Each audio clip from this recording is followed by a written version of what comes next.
Buenos días con todos, bienvenidos a una jornada de investigación de otro viernes más de estos viernes de investigación organizada por la Dirección de Investigación y Ética.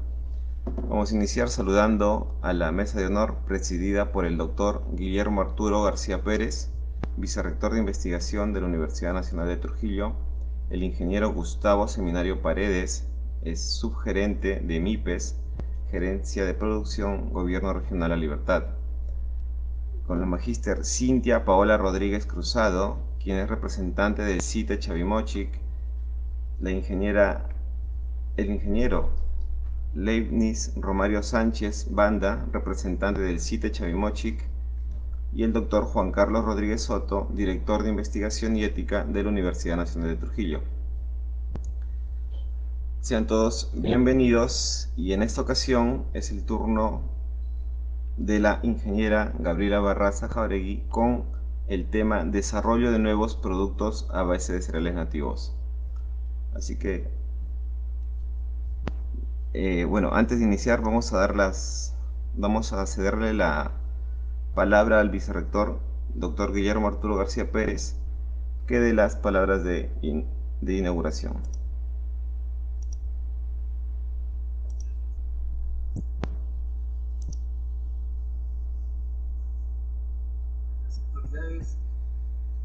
Señores docentes, señores decanos, miembros de la Cámara de Comercio de la Libertad, miembros del Gobierno Regional, miembros de colegios profesionales, empresarios, sociedad trujillana, comunidad universitaria. Sí, ahora lo menciono antes. Invitados todos a ustedes, buenos días. Es un honor como vicerrector de investigación. Si me silencia no se escucha en el Facebook. Bienvenida en este acto de apertura a este segundo No, día. es que si silencia acá ya no se escucha en el En Facebook. esta oportunidad contamos con la presencia de la doctora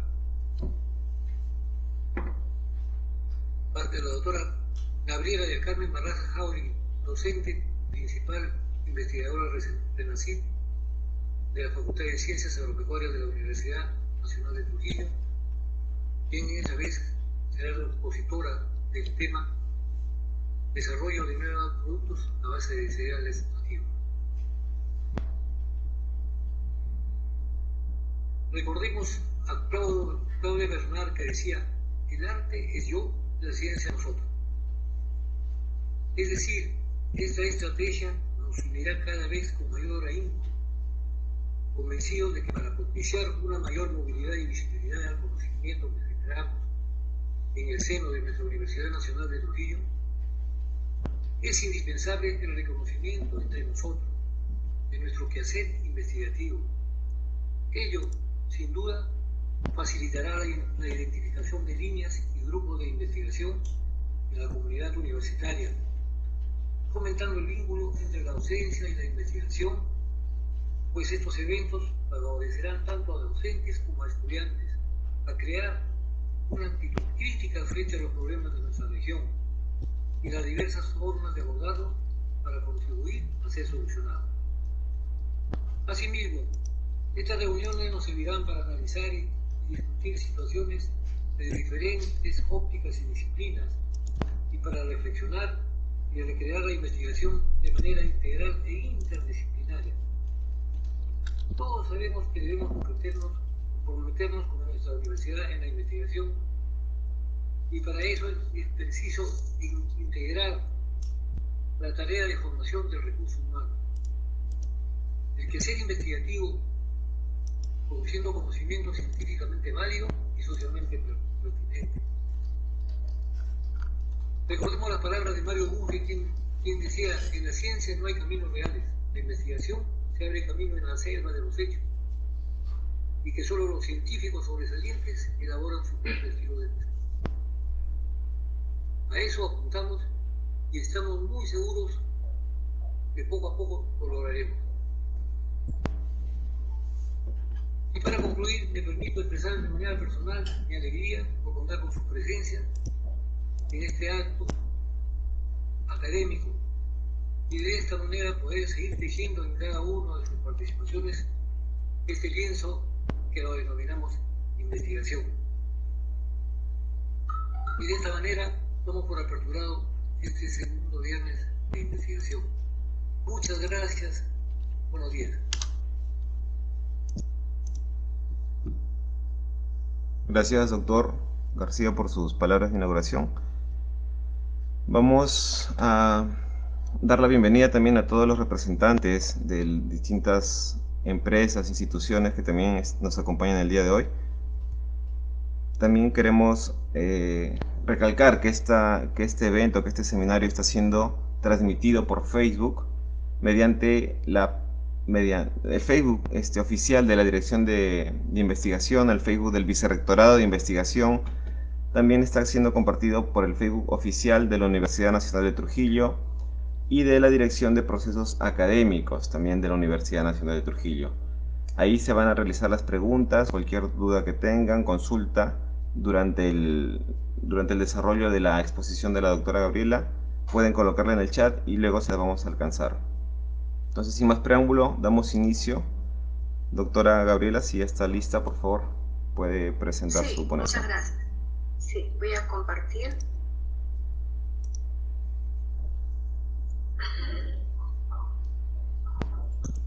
Sí, primero quiero agradecer por esta invitación para poder exponer los resultados de los trabajos que se realizan en la universidad y de esta manera pues podamos nosotros compartir nuestras experiencias, ¿no?, en la investigación pues con el público, con la comunidad y en realidad con todos los interesados. Y muchas gracias al Vicerrectorado de Investigación, a la Dirección de Investigación, ¿no?, por esta invitación. ¿Sí? Voy a empezar entonces. No sé si dejo la cámara encendida o la apago. ¿La puedo apagar para evitar interferencia? Como guste, doctora. Sí, está bien. Ya, sí, porque a veces la señal falla un poco. Un segundo. Ya.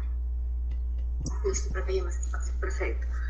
El título de este trabajo que voy a exponer son los resultados de un proyecto financiado con recursos del Canon Minero, ¿no?, que ya culminó y que fue pues motivo de una postulación abierta por el Vicerrectorado de Investigación en unión con la Dirección de Investigación de la Universidad Nacional de Trujillo.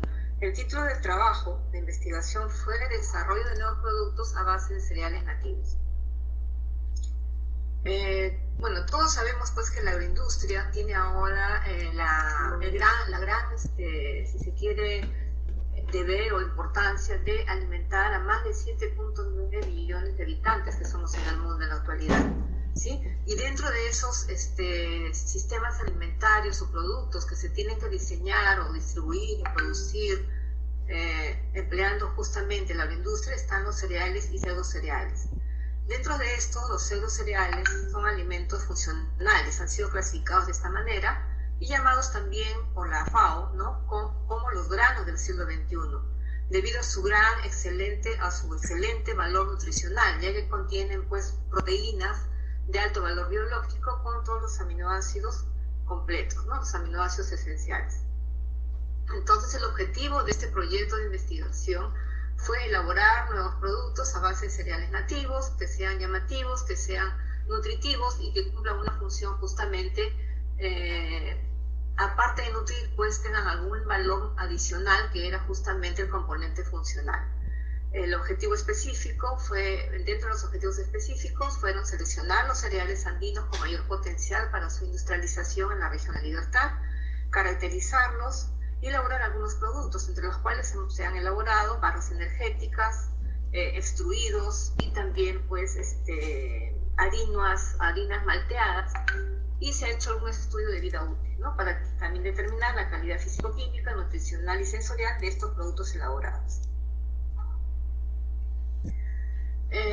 Uno de los primeros trabajos, ¿no?, justo motivo de la primera y segunda tesis con la que se cerró este primer avance del proyecto fue caracterización de la quinoa. Nosotros tenemos muchas variedades de quinoa, dentro de ellas tenemos variedades coloreadas, Sin embargo, procesos que se podrían realizar, como el proceso de malteado, podrían mejorar el potencial bioactivo y el valor nutricional de estas variedades.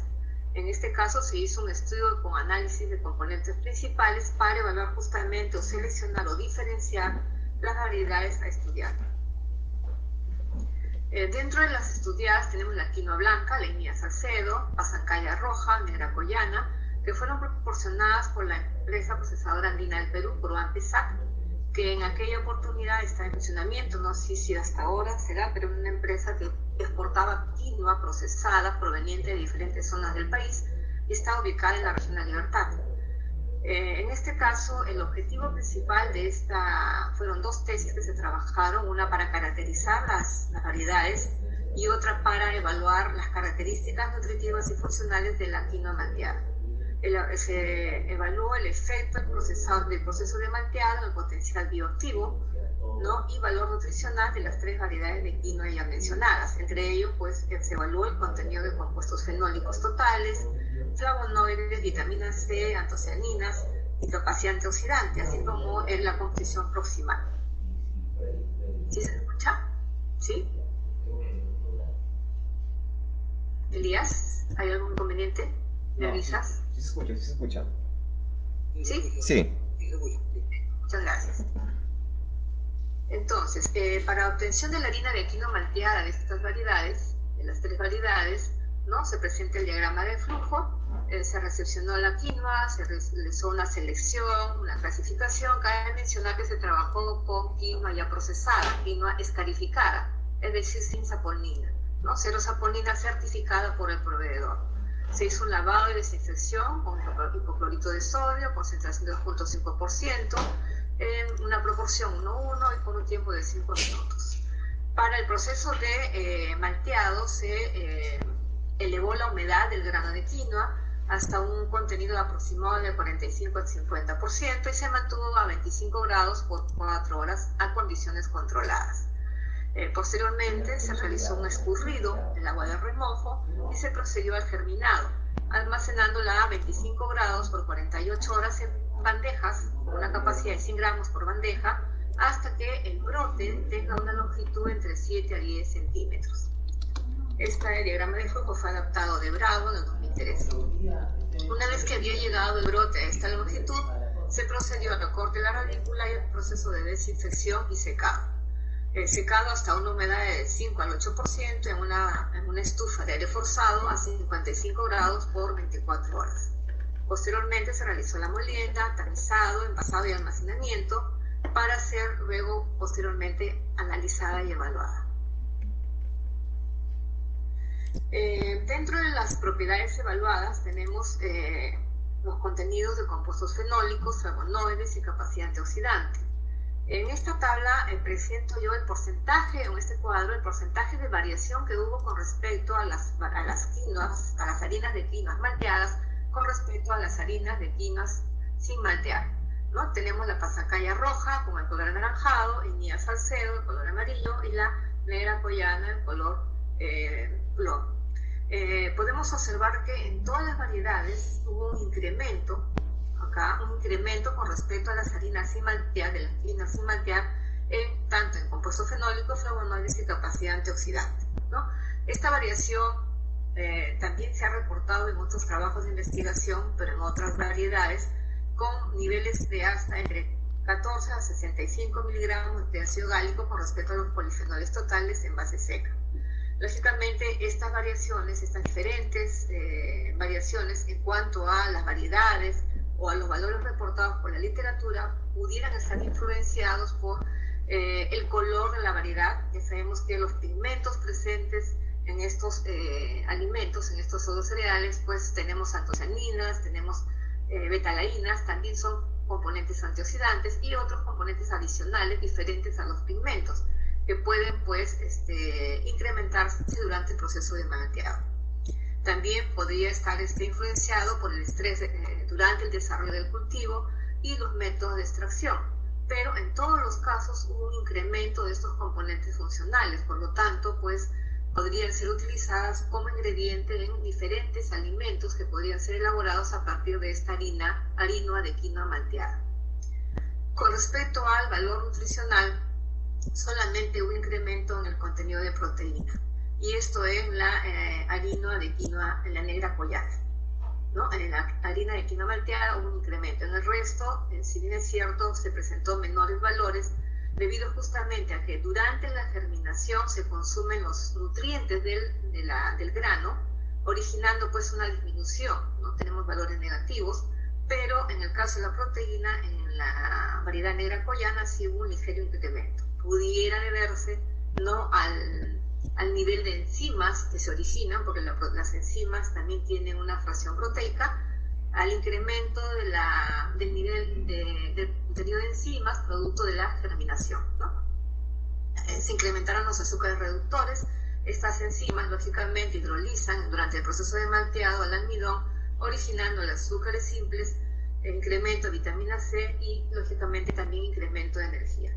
En estas variedades que teníamos mayor cantidad de azúcares reductores, pues se podían recomendar para procesos fermentativos, por ejemplo, generación de nuevos productos a base de bebidas fermentadas o otro tipo de productos para reemplazar, por ejemplo, aquellos alimentos que no pueden ser ingeridos o consumidos por algunas personas, por ejemplo, los intolerantes a la lactosa, ya que la quinoa es un pseudo cereal libre de gluten y libre de, en este caso, de lactosa, también para alimentos para celíacos, ¿no? Con el análisis de componentes principales pudimos nosotros identificar o ubicar, relacionar aquellas variedades que presentaban mayor característica referida a los componentes funcionales. Por ejemplo, la harina de quinoa negra malteada presentó mayor contenido de flavonoides, compuestos fenólicos, vitamina C, mayor capacidad antioxidante, al igual que la roja malteada. Adicionalmente, esta quinoa roja malteada presentó mayor contenido de azúcares reductores, diferenciándose pues de la quinoa blanca, ¿no? Y carbohidratos y energía. En la quinoa negra tenemos mayor contenido de proteína y cenizas, ¿no?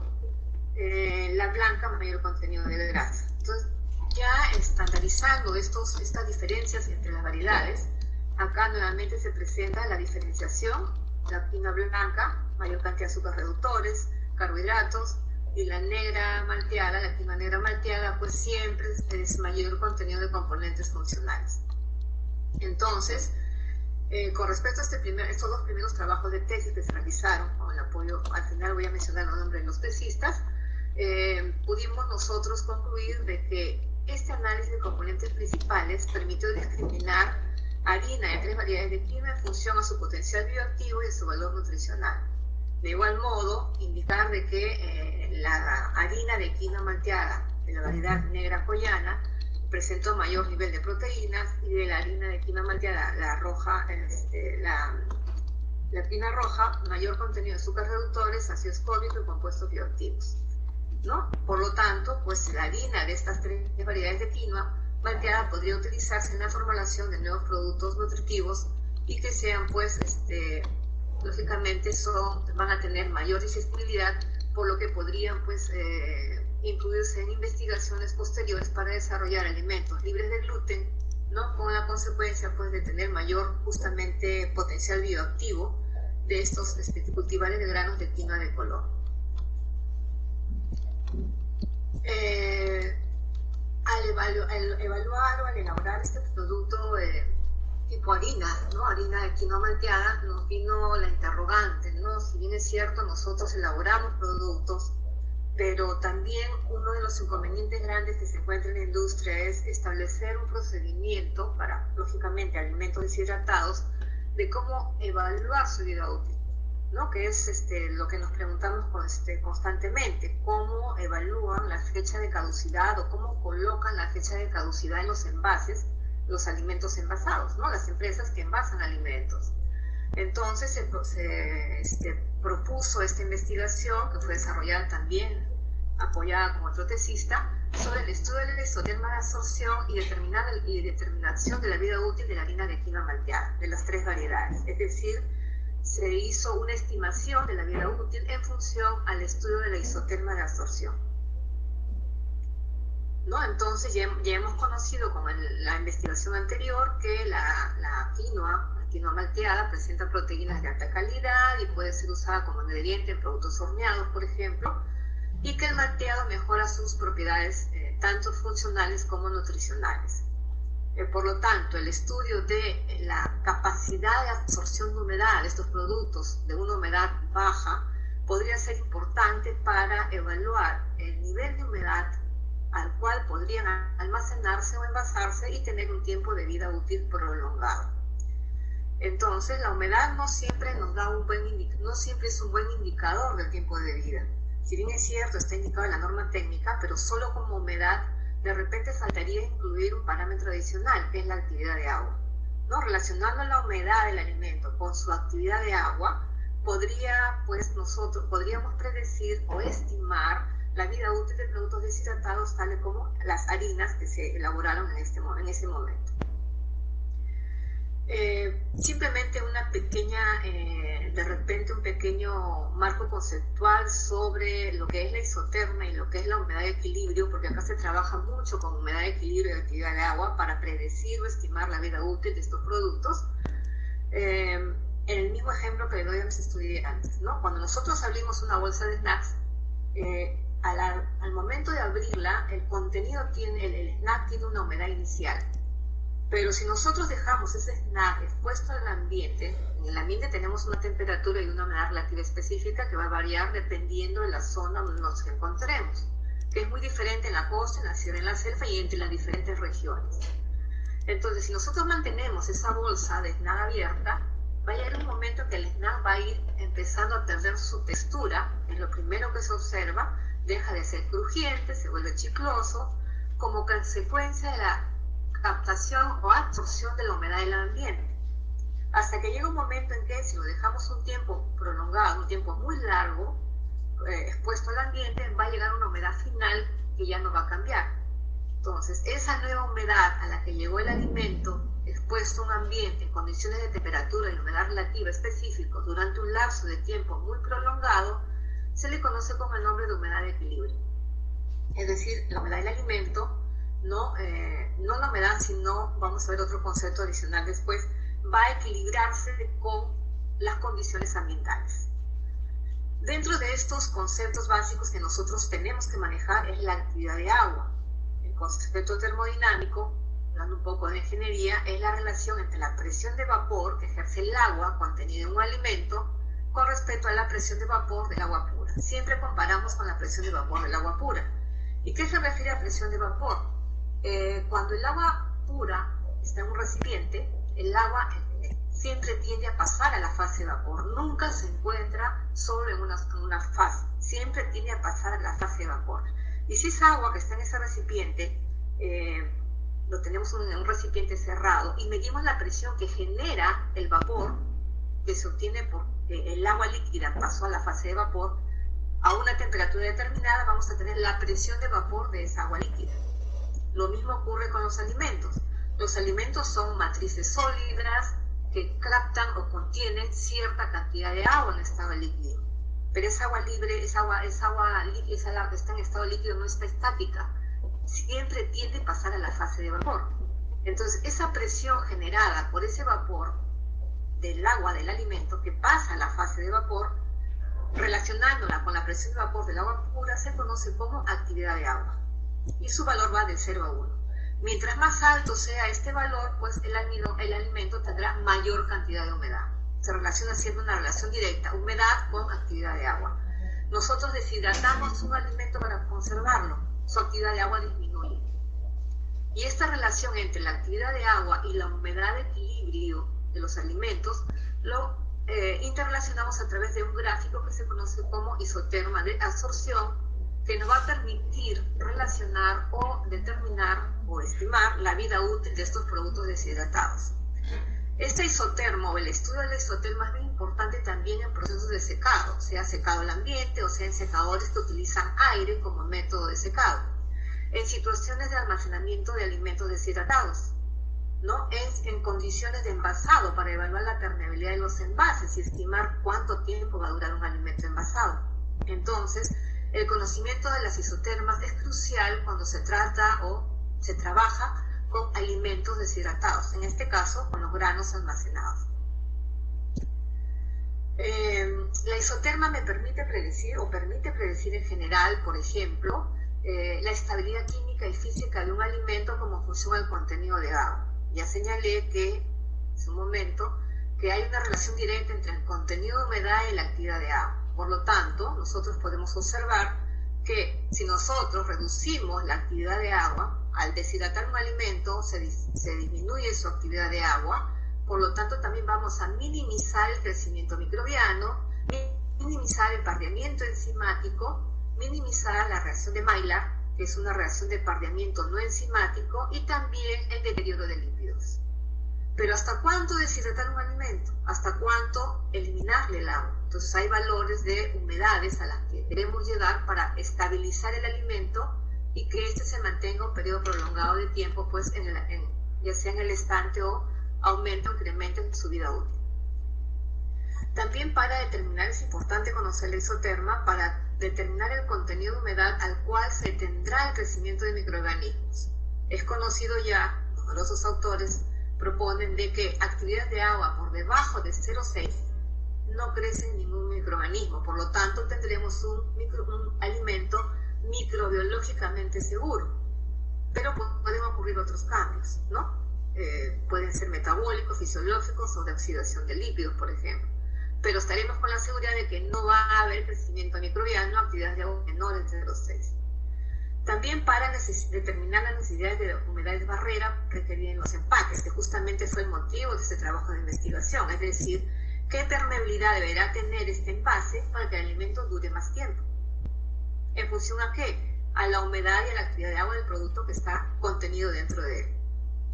También para formular alimentos en los que la humedad no migre de una parte del alimento a otro. Esto se usa mucho, por ejemplo, cuando uno trabaja con mezclas. Esto es una mezcla de cereales para el desayuno. Podemos tener diferentes granos, incluso frutos secos, cada uno con diferente nivel de humedad. Pero si la actividad de agua es la misma, no vamos a tener problemas de que un alimento ceda humedad al otro y el que ganó humedad se deteriora. Entonces todo depende de la actividad de agua a la cual se encuentren los productos que conforman la mezcla. Ejemplo claro, las galletas rellenitas. ¿Por qué la galleta no se humedece? ¿Por qué dura, supongamos que indica 6 meses, por qué dura la galleta crocante los 6 meses? Si el relleno pareciera que tuviera mayor contenido de humedad. Todo está en que ambos deben tener o deben de cocinarse en la formulación la misma actividad de agua. Si tiene la misma actividad de agua, ninguno de los dos va a ser agua, ni la galleta al relleno, ni el relleno a la galleta. Al igual que en esta mezcla de cereales para el desayuno. Entonces, basándonos en estos conceptos fue que se elaboró la isoterma, ¿no?, de humedad del producto. Es la relación humedad en base seca en el equilibrio versus actividad de agua. Bajo el concepto de que un alimento almacenado tiempo prolongado en un ambiente que tiene una humedad relativa específica a una temperatura dada, pues en el equilibrio, ¿no?, lo que se va a equilibrar no es la humedad del alimento con la humedad relativa del ambiente, sino lo que se equilibra son las presiones de vapor. La presión de vapor del agua contenida en el alimento con la presión de vapor del agua contenida en el aire. Si el alimento es seco y la humedad relativa del ambiente es muy alta, esta presión del vapor es elevada, por lo tanto el ambiente cederá el agua al alimento y el alimento va a ganar agua. A la inversa, en productos frescos, si el alimento tiene una alta humedad, tendrá alta actividad de agua y la humedad relativa del ambiente es baja, su presión de vapor será baja, se tiende al equilibrio y el alimento cederá agua al ambiente y se deshidrata, se seca, se marchita. Entonces ese concepto es básico para el estudio de almacenamiento, sobre todo en productos deshidratados. Otro concepto importante es que a la misma temperatura pues se tiende a equilibrar estos dos valores, por lo tanto nosotros podemos definir que la actividad de agua a la que va a llegar al alimento va a ser similar a la humedad relativa del ambiente sobre 100 en valor, pero en el concepto medimos actividad de agua en el alimento, humedad relativa en el aire. Ahora, estos valores también pueden cambiar por efecto de la temperatura de almacenamiento, de ahí la importancia del diseño de alimentos, aun cuando la humedad se asegura en la costa, no necesariamente va a ser segura en la sierra o en la selva, en regiones que están ciudades que están en esas zonas, debido a que la isoterma cambia, es decir, se desplaza hacia abajo cuando se incrementa la temperatura. ¿Por qué? Porque las moléculas de agua se vuelven más activas y tienden a pasar con mayor facilidad a la fase de vapor, incrementándose la actividad de agua. Por lo tanto, un alimento que ha sido diseñado para ser comercializado en la costa a una humedad específica, de acuerdo a la norma técnica, no necesariamente va a ser seguro en otra zona donde la temperatura es mayor. ¿Por qué? Porque la actividad de agua se puede elevar, y al elevarse, pues se va a volver inseguro, va a permitir crecimiento de microorganismos. Por lo tanto, tener un gráfico de una isoterma de repente es un poco difícil. Trabajamos siempre nosotros con modelados matemáticos, es decir, reemplazar esta figura por un esquema, un modelo matemático que me permita estimar el contenido de el nuevo contenido de humedad al que llegará el alimento si lo almacenamos a diferentes humedades relativas, dependiendo de la zona donde va a estar el almacén. Entonces, conociendo estos modelos matemáticos, aplicando y determinando los parámetros de estos modelos, podemos nosotros estimar o predecir la vida útil de estos alimentos deshidratados. Para este caso se usó un equipo adquirido justamente con los fondos del Cano, que es un analizador de actividad de agua, es un equipo BSA, ¿no? Que nos permite construir la isoterma. Se puede hacer de manera manual, pero demora demasiado tiempo. Acá se hace pues máximo entre 3 a 7 días. De manera manual, pues tenemos que hacerlo hasta de 1 a 3 meses. Entonces se construyó la isoterma de las 3 variedades de harina de quinoa malteada y los datos experimentales fueron modelados con 4 modelos matemáticos, ¿no? El modelo de Halsey, el modelo de Henderson y los más usados en alimentos, el modelo de Beck y el modelo de Gap. ¿En qué consistió el modelamiento matemático? En determinar los parámetros del modelo. Los parámetros del modelo son el valor de monocapa, C y K. Acá tenemos A y B, y acá tenemos D y E. Los demás son valores conocidos: humedad en el equilibrio, actividad de agua en el alimento. Lo que hace el equipo es ir cambiando la humedad relativa interna, se coloca la muestra, acá se abre esta compuerta, se coloca la muestra, y se programa para que vaya cambiando la humedad relativa interna y vaya también tomando datos de la variación de peso y pueda determinar la humedad. Es decir, el equipo da datos de humedad de equilibrio y actividad de agua. Se trabaja en el rango de 0,1 a 0,9 de actividad de agua. Hay que ingresar el dato de humedad inicial del producto.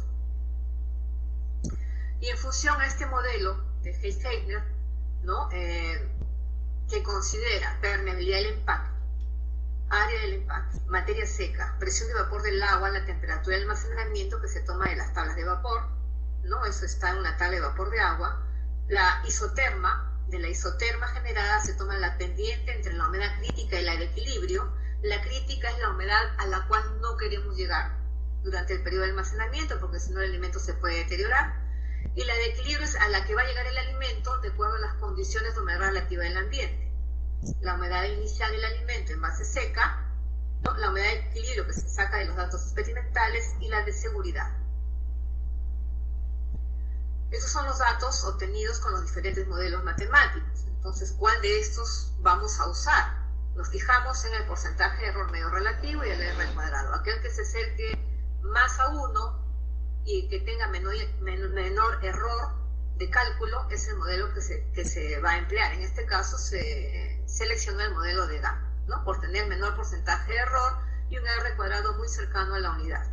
Y son los parámetros del modelo. Es un modelo de 3 parámetros o 3 constantes. Es similar a lo que hace uno con la regresión de una línea recta, ¿no?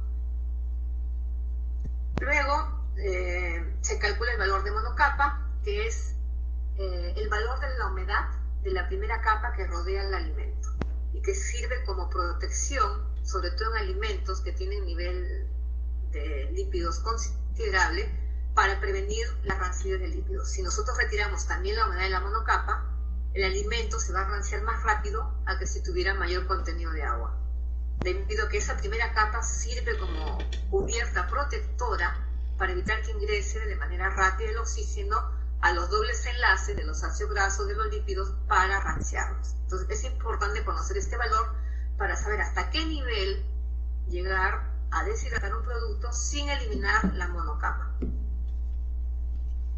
Estas son las isotermas generadas, ¿no?, por el equipo, se graficaron y se aplicaron los datos para calcular ya las condiciones o estimar la vida útil de cada tipo de harina, ¿no?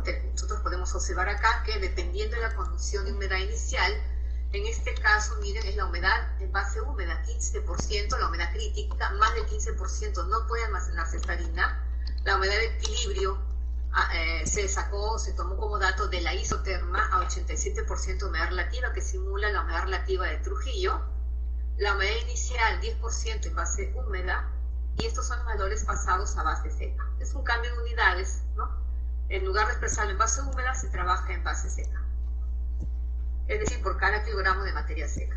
La permeabilidad del material de envasado, el área del envase, el peso de la materia seca contenido en el envase, la presión de vapor a la condición de almacenamiento, de 25 grados, la pendiente obtenida de la isoterma y el espesor, en este caso, del envase, que fue de 70 micras. Uno puede jugar acá con los diferentes espesores y los diferentes materiales de envasado que van a hacer que varíe la permeabilidad del envase, ¿sí? Entonces acá se calculó la vida útil en función a años, por ejemplo. Se ve en todos los casos que el tiempo se incrementa, ¿sí?, con respecto al proceso de malteado. A las harinas de quinoa malteadas no tenemos mayor tiempo de vida útil, posiblemente debido pues a la forma de la isoterma, a que durante el malteado se originan ciertos cambios estructurales internos en las proteínas, ¿no?, en los carbohidratos, que van a originar pues de que ganen menos agua, ¿no?, durante el proceso de almacenamiento. Por lo tanto, el tiempo de vida útil se incrementa, entonces, en años, ¿no? Sin maltear y malteada aproximadamente son similares, ¿no? Tenemos acá en la quinoa roja 3 años, malteada negra 2 años y malteada blanca aproximadamente también 2 años. Menor valor para las harinas sin maltear. Por lo tanto, este método, ¿no?, bueno, nosotros lo usamos bastante para hacer investigación en estimación de vida útil de alimentos deshidratados. En este caso, pues, el modelo de GAF fue el que se seleccionó para poder estimar esta vida útil, ¿no?, y porque presentó el mejor ajuste de datos experimentales, calculándose pues valores de monocapa muy similares, con menor valor para la harina de quinoa sin maltear y menores valores para la harina de quinoa malteada y mayores valores para la harina de quinoa sin maltear. El modelo de Heiner estimó la vida útil para las harinas de quinoa malteada sin maltear en bolsas de polietileno de 70 micras de espesor para las 3 variedades de quinoa, ¿no? Entonces, en este caso, en ese momento todavía no es que se hizo el trabajo, no se estaba comercializando harinas en los empaques ecológicos que tenemos ahora. Sería interesante de repente evaluar la vida útil, porque se ha cambiado del plástico a uno de papel craft ecológico, ¿no? Sería bueno de repente hacer esos estudios ahora con los nuevos diseños de envases que están siendo visualizados en los centros comerciales. Y lógicamente, pues, este estudio proporciona información necesaria para establecer la isoterma o el uso de la isoterma como un medio o un método para determinar o estimar la vida útil en alimentos de bajo nivel de humedad, ¿no? Se podría ya, y de hecho nosotros lo estamos ya utilizando para justamente predecir o estimar vida útil de diferentes productos deshidratados.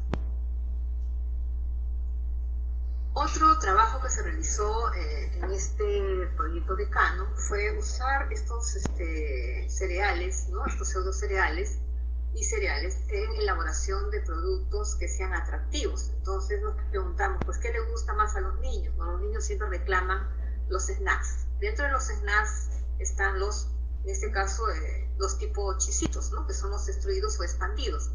Entonces se trató de simular un extruido, pero cambiando la composición en función a maíz morado, quinoa y kiwicha, ¿no? También sabemos ya por referencias de las propiedades, excelentes propiedades funcionales que tiene el extracto de maíz morado Sin embargo, esos componentes funcionales se encuentran en mayor proporción en la coronta. Entonces, ¿qué se hace con los granos? Entonces, los granos pueden servir para elaborar los extruidos y también tienen algo de antocianinas, ¿sí? Más están en la coronta, pero también se encuentran en la cáscara del grano. La quinoa y la kiwicha, ¿no? Como otro de los pseudocereales trabajados. Esto es una imagen de los snacks, de los diferentes tratamientos elaborados. El concepto de snack saludable pues, es muy importante porque ya en el mercado del snack en el Perú pues, abarca más de 150 millones, ¿no? de dólares anuales, con un incremento de más del 50% en snacks saludables. También este incremento posiblemente se deba a la creciente preocupación de la población por la salud, a la conveniencia de consumo de alimentos saludables y a los cambios de hábitos de consumo. También a las cualidades organolépticas mejoradas de los snacks ya comercializados y a los estándares establecidos con la Ley de Promoción de la Alimentación Saludable para Niños, Niñas y Adolescentes, promulgada por el gobierno peruano en el año 2017. Que ya me imagino que se ha implementado completamente porque estuvo implementándose de manera parcial durante los años posteriores. Dentro de estos snacks, ¿no? Como ingredientes podrían, en este caso se consideraron el maíz morado, la quinoa y la kiwicha, ya que parecerían ser candidatos perfectos para producir snacks extruidos saludables, ya que contienen antocianinas, que son pigmentos antioxidantes, tiene un interesante contenido proteico, es decir, proteína de alto valor biológico con aminoácidos esenciales completos, que son excelentes para combatir la desnutrición crónica infantil. Nosotros nos preguntamos por qué la desnutrición en el Perú no disminuye si siempre tenemos programas sociales activos. Entonces yo siempre indico por qué en esos alimentos que se le dan a los niños no incluyen también alimentos de este tipo, que los niños los conocen, bueno, si es un snack, una golosina, tiene mayor capacidad de repente de atención de los infantiles, ¿no? Del público infantil. Pero el problema también radica en que, si bien es cierto, no se trabajó en este proyecto, pero sí se propone como una continuación de este trabajo, ¿no? Es evaluar, si bien es cierto, es importante el contenido de proteínas, pero yo pienso que más importante es el valor biológico de esa proteína. Y eso es lo que se propone ya para estudios posteriores, ¿no? Porque durante el procesamiento térmico pudiera ocurrir que alimentos de elevado nivel de proteína pudieran tener ya no la disponibilidad de los aminoácidos esenciales tal y como lo tiene en el estado crudo. Entonces eso es una línea interesante de investigación para continuar con estos trabajos, porque si bien es cierto, tenemos un contenido proteico interesante, pero ¿cuánto de esa proteína se asimila después del procesamiento térmico?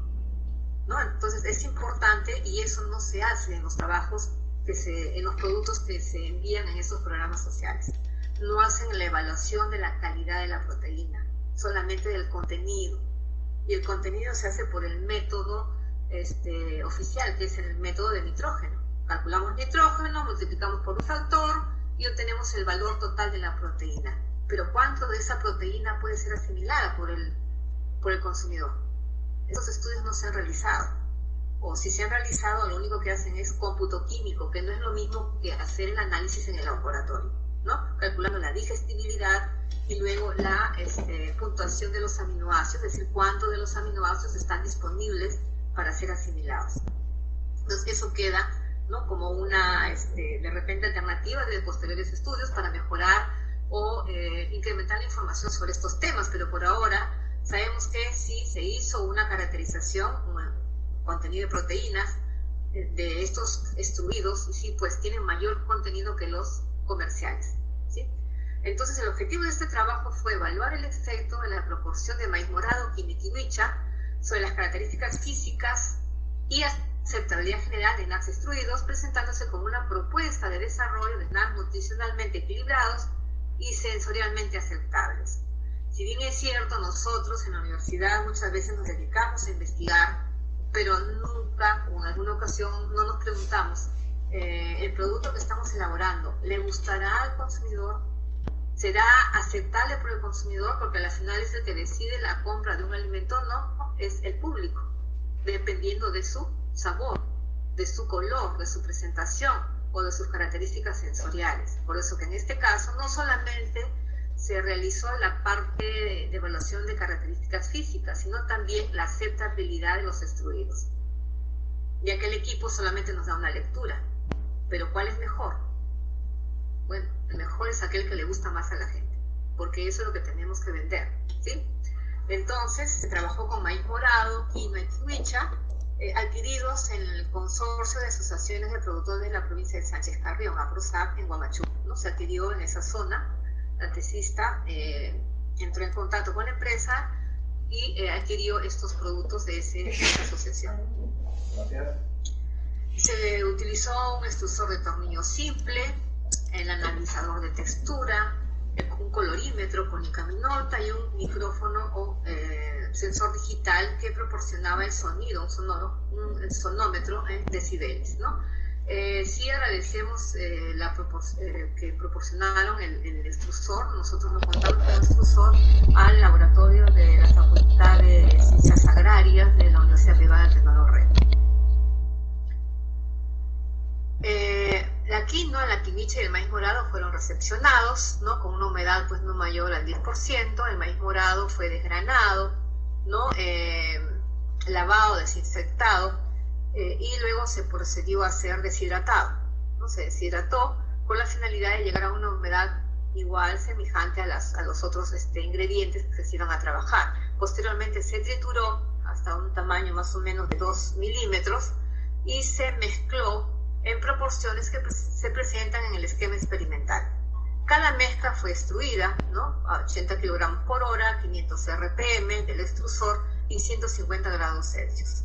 Posteriormente, acá se observa cómo están saliendo los snacks, ¿no? Fueron enfriados, envasados y almacenados para su posterior uso en bolsas herméticas de 100 micras de espesor. ¿Cómo diseñamos nosotros las proporciones? Bueno, las proporciones se diseñaron en esa ocasión con un diseño de mezclas. Es un diseño de mezclas que corresponde a un diseño estadístico de diseño de superficie de respuesta, en donde se trabaja con mezclas puras, o mejor dicho, con componentes puros para 3 componentes. Es un diseño para 3 componentes: maíz morado, quinoa y kiwicha. Tenemos componentes puros del 1 al 3, mezclas binarias, donde intervienen solamente 2 de los ingredientes, el tratamiento 4 solamente maíz morado y quinoa, el tratamiento 5 maíz morado y kiwicha, el tratamiento 6 quinoa y kiwicha, el tratamiento 7 al 10 son mezclas ternarias, donde van en diferentes proporciones cada uno de los ingredientes. Con estos tratamientos, ¿no? Elaborados bajo un diseño estadístico, lógicamente el software nos da ya la combinación. Nosotros colocamos o ingresamos el rango de parámetros o de valores que debemos de incluir en la mezcla. La suma debe dar siempre 100, ¿no? A cada tratamiento se le realizó análisis de color, índice de expansión y porosidad, densidad, análisis de textura, la señal acústica en decibeles y la aceptabilidad general, para ver cuál de estos tratamientos tenía mayor aceptación en el público consumidor. Bueno, son las mezclas individuales, mezclas binarias y mezclas ternarias.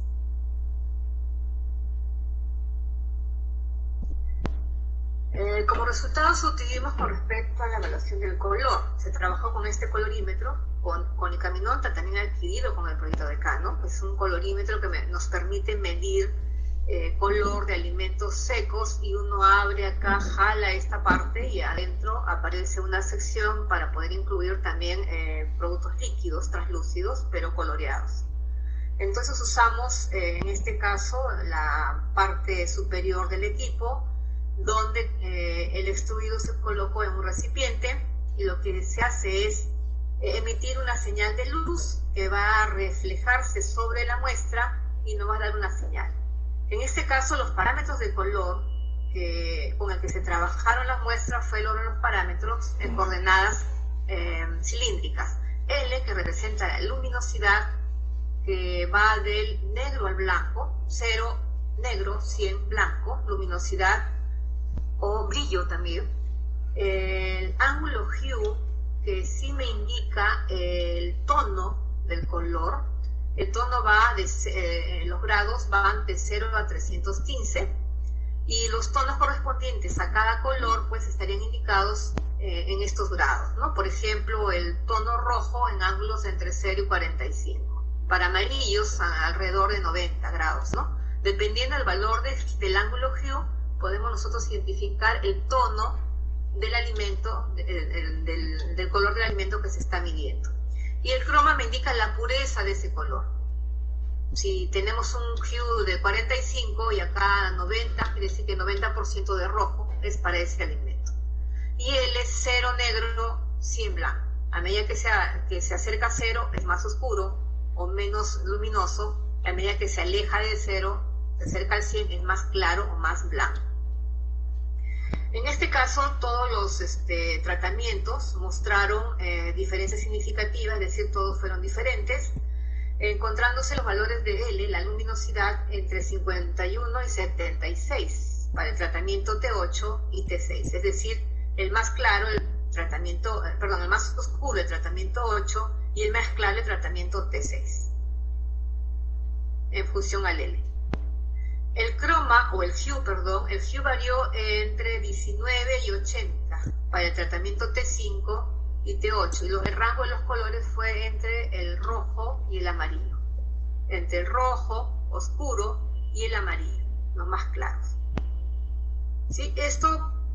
Estos colores, ¿no?, obtenidos, o esta variación en cuanto a los valores o parámetros de color, pudieran deberse pues a la mayor o menor cantidad de maíz morado, de grano de maíz morado en la mezcla, así como también a los cambios que pudieran haber sufrido los pigmentos presentes tanto en el maíz morado como algunos otros componentes, ¿no?, como por ejemplo azúcares reductores, aminoácidos libres de proteínas, que originen pues reacciones de oscurecimiento o pardeamiento no enzimático, como la reacción de Maillard, ¿no? También las antocianinas, cuando se degradan, ocurre un oscurecimiento del alimento al degradarse, por lo tanto pues se polimerizan y hacen que el producto aparezca más oscuro.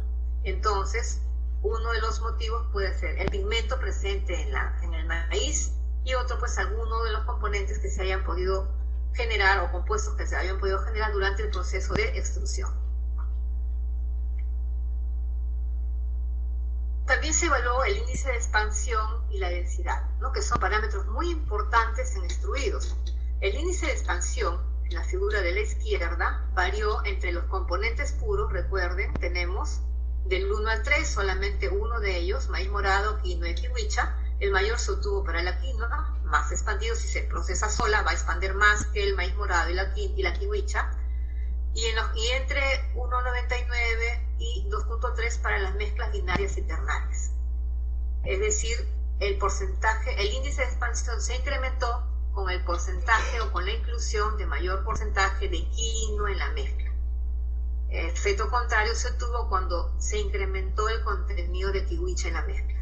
Podría deberse esto al contenido de almidón presente en cada uno de estos ingredientes empleados en la elaboración de los snacks. Sin embargo, estos valores han sido menores, ¿no?, que los han reportado en la literatura para extruidos a base de maíz comercial, entre 1 a 4. Posiblemente pues al tipo de extrusor que se empleó. Empleamos un extrusor de un tornillo simple. Normalmente se ha reportado que en extrusores de doble tornillo pues este proceso es mucho mejor, ¿no? El proceso del índice de expansión se incrementa. En la parte central observamos, ¿no?, la porosidad de los snacks. Es un corte de sección transversal y adquiridos por un sistema de imagen de visión computacional. Es decir, se tomó la foto con una cámara y a través de un paquete estadístico se visualizó y se evaluó la cantidad y el diámetro de cada poro. Se observó que los tratamientos T4 y T9 que tuvieron el mayor índice de expansión presentaron mayor cantidad de poros uniformes y bien distribuidos, ¿no?, en esta sección transversal, a diferencia de los que tuvieron menor porcentaje o índice de expansión. Entonces se observaron pues poros más grandes y mal distribuidos. densidad es un parámetro también importante porque tiene una relación inversa, ¿no?, con la expansión. Aquellos extruidos que se expanden más tienden a tener menor densidad, como es el caso, ¿no?, del tratamiento 1, menor densidad, y el tratamiento T3. Y el tratamiento T4, que estuvieron con el T9, que son los que tuvieron el mayor índice de expansión, son los que presentaron pues la menor densidad, ¿no? Valores similares se han reportado para otros extruidos con otros tipos de ingredientes: maíz saborizado, harina de quinoa y aislado de proteína de soya. Es importante cuando uno menciona una de las características de los extruidos, menciona uno a la textura, ¿no? La textura crujiente que tienen estos extruidos cuando están en una humedad específica, menor al 5%. Entonces, ¿cómo caracterizar la textura? Se hizo un análisis de textura usando un texturómetro y acondicionando un sensor de sonido para medir la señal acústica para cada uno de ellos. Acá podemos observar que el que presentó menor textura, menor dureza, presentó también menor señal acústica, a comparación de los que presentaron mayor pico sonoro, ¿no?, o mayores decibeles en cuanto a señal acústica, es decir, mayor textura, mayor crujido o mayor fuerza para cortar el snack. Acá se acondicionó una guillotina, bajó a cierta velocidad con una fuerza de 5 kilogramos fuerza y cortó el snack. Y el esfuerzo que se realiza se grafica en esta parte, en esta línea continua. Y en las barras se grafica el sonido, es decir, la señal acústica o los decibeles. Entonces, aquellos que tuvieron mayor crujencia tuvieron también mayor señal acústica, ¿no? Es una manera de usar de repente este sistema de medir los picos sonoros para evaluar la calidad en cuanto a la textura de estos extruidos, que también es una característica de calidad. Y no podríamos pues dejar pasar la oportunidad de ver las características o la evaluación sensorial, porque si bien es cierto, hemos reportado muchas variabilidad o mucha variación en cuanto a estas propiedades evaluadas, pero ¿cuál de ellos es el mejor? Podría comparar con un patrón, pero no tengo en el mercado un patrón que tenga la misma composición en la que se ha trabajado en ese instante. Entonces, para eso se realizó el análisis sensorial con público consumidor, es decir, con estudiantes de la carrera de ingeniería industrial que eran consumidores de snacks, ¿no? Se evaluó la aceptabilidad general, ¿no?, con una escala hedónica, ¿no?, del 1 al 9, donde 1 indicaba me disgusta muchísimo y el 9 me gusta muchísimo. A través de la prueba de Durbin indicó diferencia significativa entre los tratamientos, con diferencia en el tratamiento T4 y T9, pues que tuvieron, ¿no?, la evaluación sensorial similar, es decir, la igual aceptabilidad, con una moda de 8 el tratamiento T4 y una moda de 9, es decir, más veces colocaron 8, que me gusta mucho, y más veces colocaron 9, me gusta muchísimo, en tratamiento 4 y 9 respectivamente. Entonces se seleccionó como un tratamiento que se podría proponer para su escalamiento a nivel industrial el tratamiento 9, ¿no? Lógicamente por tener una mayor moda y una aceptabilidad general, pues de me gusta muchísimo, ¿no? Entonces es como complemento siempre a la investigación, en el desarrollo de productos, realizar evaluación sensorial para evaluar la aceptabilidad general. Entonces, como conclusión de este trabajo, ¿no?, podemos decir pues que se realiza, también queda la opción, una recomendación, realizar estudios de estabilidad de compuestos bioactivos presentes en estos extruidos, así como para mejorar la presentación de los mismos. Fue una de las observaciones que se hizo cuando este trabajo se presentó en un congreso internacional. Lógicamente, esto mejoraría si tuviéramos un extrusor de doble tornillo, lógicamente, ¿no? Bueno, de los 10 tratamientos evaluados, ¿no?, el que presentó mayor aceptabilidad fue el tratamiento T9, pudiendo proponerse pues su escalamiento a nivel industrial, y el incremento en la proporción de quinoa en la mezcla permitió obtener muestras con mayor índice de expansión, menor densidad, mayor cantidad de poros, menor tamaño, por lo que una buena parte explicó la menor textura y crujido de los snacks. Y lógicamente pues todas las propiedades físicas fueron, la proporción de maíz morado, quinoa y kiwicha afectaron significativamente las propiedades físicas y aceptabilidad general del snack extruido. Entonces, un apoyo en esto de la parte estadística para el diseño de los tratamientos, ¿no? Y por último, pero no menos importante, tenemos también el diseño de algo que es muy consumido por deportistas y también por personas que requieran de un nivel de energía de acuerdo al trabajo que realizan, ¿no? Son barras energéticas a base de quinoa, kiwicha y chía, ¿no? Y se evalúan características texturales, acústicas y sensoriales.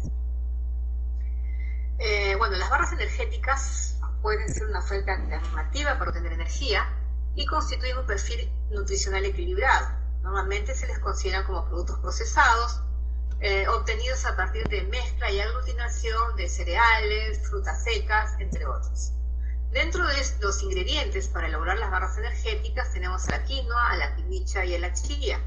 La quinoa y la kiwicha tienen proteína de alto valor biológico, proporcionan todos los aminoácidos esenciales y son fácilmente asimiladas por el cuerpo humano. Y la chía es un alimento funcional porque también contribuye a la nutrición humana, aportando sobre todo a las grasas de la serie omega, contribuye a aumentar el índice de saciedad, previene enfermedades cardiovasculares, trastornos inflamatorios del sistema nervioso, entre otros. El objetivo de este trabajo fue evaluar las características físicas, texturales y aceptabilidad general de barras energéticas elaboradas con granos de quinoa, kiwicha y semillas de chía. Para esto, los granos de kiwicha y chía fueron popeados o expandidos, ¿no? En este caso se adquirieron también en la empresa Proampe, fueron expandidos a 90 grados por 15 segundos, ¿no? Se mezclaron con chía y miel de caña, miel de a 78 bris y a 99 grados, se formó una mezcla homogénea en un recipiente y se moldearon en bandejas de aproximadamente 1 metro de lado a 1 centímetro de espesor. Se prensaron con un rodillo y se enfriaron a 25 grados. Posteriormente se cortaron, que son las barras que se elaboraron, de 9 por 3 por 1 centímetro y se empacaron en film de polietileno adherible y se almacenaron para su posterior análisis.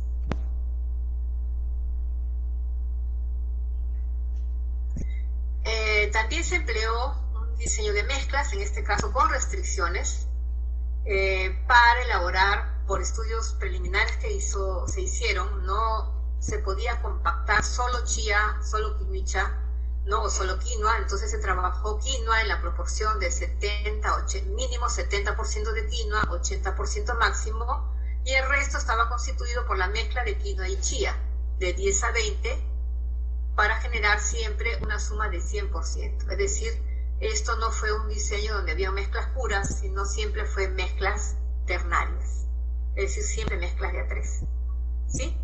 Entonces era un diseño de mezclas con restricciones. Siempre teníamos los 3 ingredientes en todos los tratamientos, en diferentes proporciones. Y este es el diseño generado, ¿no? Tenemos pues 80-10-10, 70-20-10 y así por el estilo, de acuerdo a lo que arroja el software para la generación de los tratamientos. Cada uno de ellos se codificó y fueron evaluados: perfil de textura, propiedades acústicas y aceptabilidad general.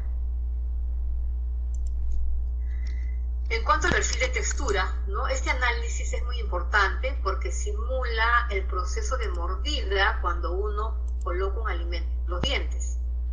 Se coloca la muestra sobre esta superficie plana y baja, ¿no?, este accesorio de 7.5 centímetros de diámetro y presiona a la muestra. Baja, comprime, vuelve a subir y vuelve a comprimir. Es decir, señala 2 mordidas, ¿no? Por lo que podemos evaluar la dureza, la fracturabilidad, la masticabilidad y la cohesividad de esta muestra sometida a este proceso de análisis de perfil de textura. Entonces acá podemos observar que el tratamiento 3 presentó la mayor dureza, la mayor fracturabilidad, fuerza para que se fraccione, es decir, para que se rompa, se desintegre, la mayor dureza, y también la masticabilidad, ¿no?, mayor que el tratamiento, por ejemplo, 1, que presentó los menores valores. Es decir, al momento que uno muerde una barra energética, no espera que la primera mordida se desintegre, porque si no, pues toda la barra se va a desmoronar, ¿no? Y justamente este análisis me permite definir eso, definir qué tratamiento no se va a desmoronar a la primera mordida o qué tratamiento va a ser desmoronado después de 10 o 20 mordidas, es muy duro. Entonces, es adecuado esto para evaluar en estos productos, ¿no? Justamente el análisis de perfil de textura. El tratamiento 1 estuvo conformado por 80 de quinoa, 10 de kiwicha y 10 de chía. El 3 y el 6 tenían 70, 10, 20 y 70, 15, 15 respectivamente, ¿no? Quinoa, kiwicha y chía. Podemos observar que los tratamientos con mayor valor en cuanto a dureza también correspondían a los mismos que tenían mayor fracturabilidad y también índice de masticabilidad, ¿no? En cuanto a el análisis sonoro de picos sonoros, pudimos observar que este varió también. El pico sonoro fue menor en aquellos que tenían menor, en los tratamientos, perdón, T1, que correspondía justamente a menor dureza, y el tratamiento T3, mayor dureza, mayor pico sonoro, es decir, la fuerza necesaria para cortar el snack, ¿no? Esto ya es una prueba de corte, la anterior era una prueba de compresión, ¿no? Se tuvo mayor fuerza necesaria para cortarlo, mayor crujido debido a la mayor dureza de la muestra, ¿no? Y estuvo conformada el tratamiento 1, 80 de quinoa, 10 de kiwicha y 10 de chía, y el 3, quinoa 70, kiwicha 10 y chía 20.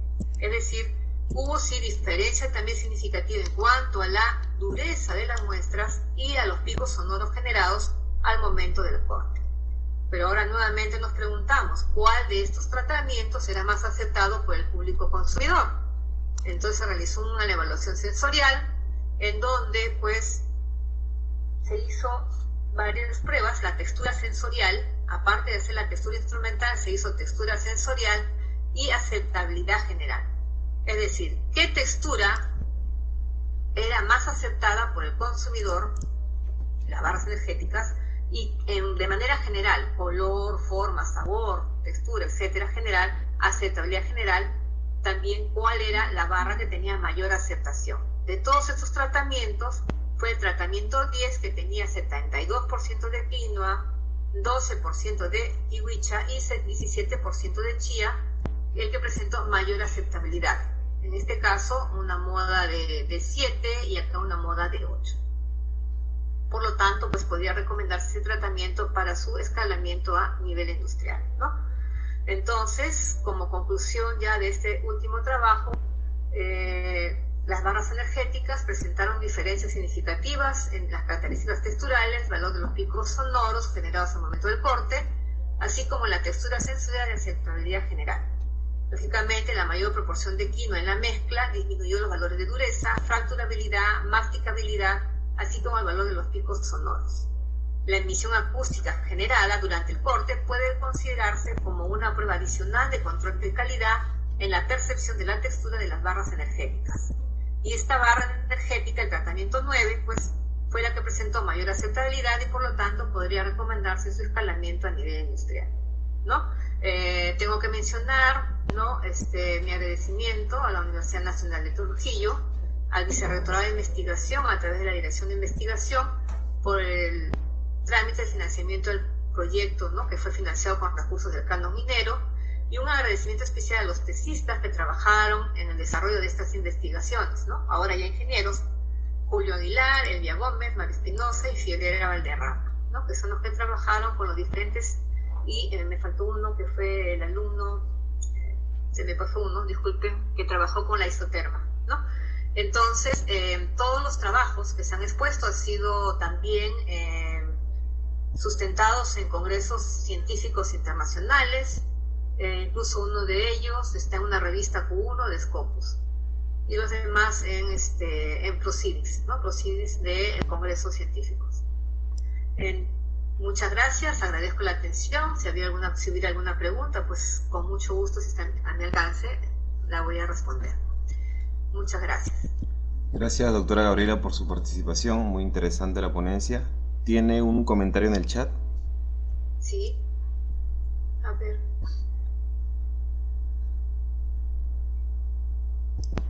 A ver, la leo. Sí, la estoy leyendo. Sí, la estoy leyendo, ok. Sí, Percy.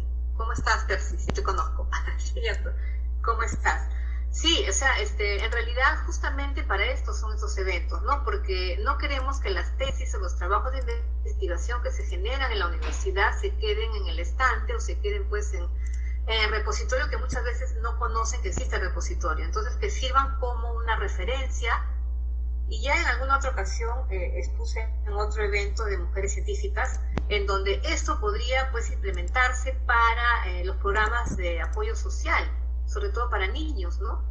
Que pueden pues usarse para prevenir anemia o aquellos que tengan deficiencia en cuanto a niveles de energía, de proteína, etcétera, ¿no? Y lógicamente pues se pueden desarrollar muchos más productos, muchos más trabajos, ¿no? Interactuando universidad, empresa, ¿no? Sociedad.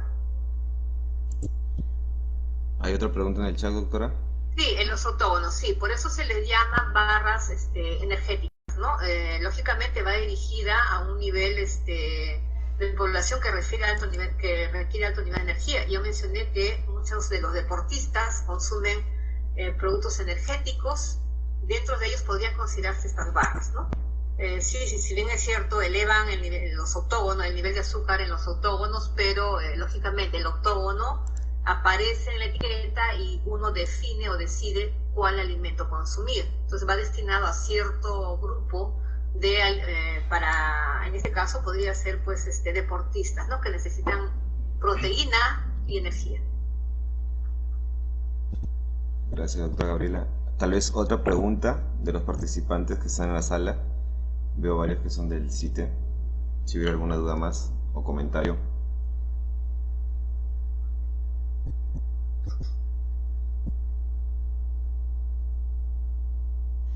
Bueno, está todo claro. Muchas gracias.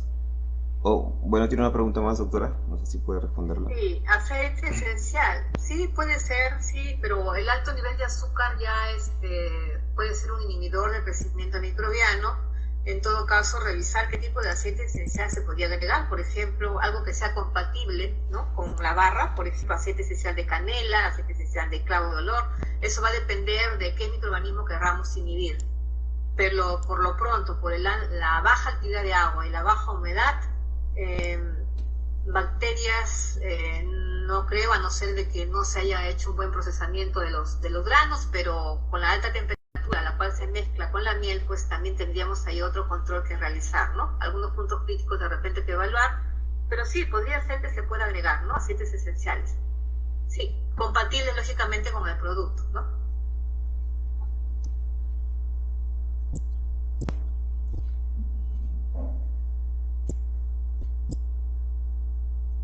Sí, las diapositivas las voy a alcanzar a la dirección de investigación. Me parece que ellos van a ser los encargados de difundir el material.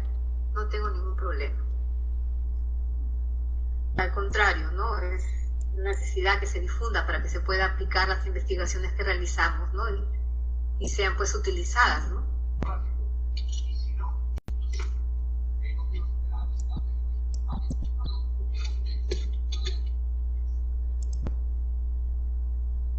Muy bien, parece que no hay otra consulta. Doctora Gabriela, nuevamente agradecer su participación. Invitar a usted y a los asistentes al próximo viernes también, que se va a tener una nueva ponencia difundiendo los proyectos, las investigaciones realizadas por los docentes de la Universidad Nacional de Trujillo. Gracias a todos. Muchas gracias a ustedes y buenas tardes. Buenas tardes.